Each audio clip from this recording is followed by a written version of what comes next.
Money is everything, এই কথাটাকে কিছু লোক অ্যাগ্রি করে, কিছু লোক ডিসঅ্যাগ্রি করে, কিন্তু আসলে মানি ইজ এভরিথিং। এটা কীভাবে আপনাদেরকে বোঝায়?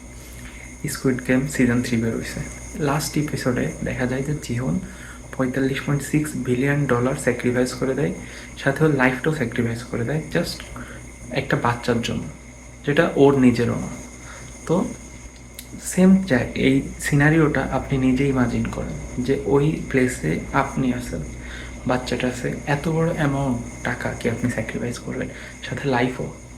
জাস্ট ইমাজিন করেন আপনি কি ওই বাচ্চাটাকে মেরে ফেলতেন না? একবার হলেও ভাবতেন না যেটা মেরে ফেলি? অবশ্যই ভাবতেন। জাস্ট ইমাজিন করে দেখেন, ভাবতেন। এখন ব্যাপার হচ্ছে এই শোটাকে সবাই অনেক মর্মান্তিক বলতেছে, কিন্তু আসলে আমাদের সোসাইটিতে সেম জিনিসটাই হচ্ছে, যে টাকার জন্য এ ওরে মারতেছে, ও ওরে মারতেছে, এভাবে চলতেছে। তো আসলেই মানি ইজ এভরিথিং।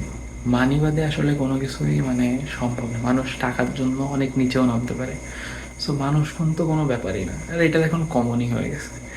তো আসলে আমরা যারা বলি মানি ইজ এভরিথিং না, আসলে টাকা বাদে লাইফে কোনো কিছুই সম্ভব না। আসলে যখন আপনি হসপিটালে ভর্তি হবেন তখন বুঝবেন যে আসলে মানি ইজ এভরিথিং। টাকা বাদে লাইফে কোনো কিছু ইম্পর্টেন্ট না, আপনি লাইফে কোনো কিছু করতে পারবেন না টাকা বাদে। সো আসলেই মানি ইজ এভরিথিং।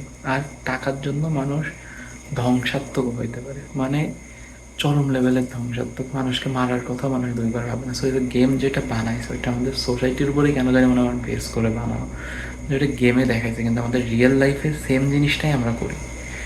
এখন সেটা দেখানো হয় না এভাবে। আসলেই মানি ইজ এভরিথিং।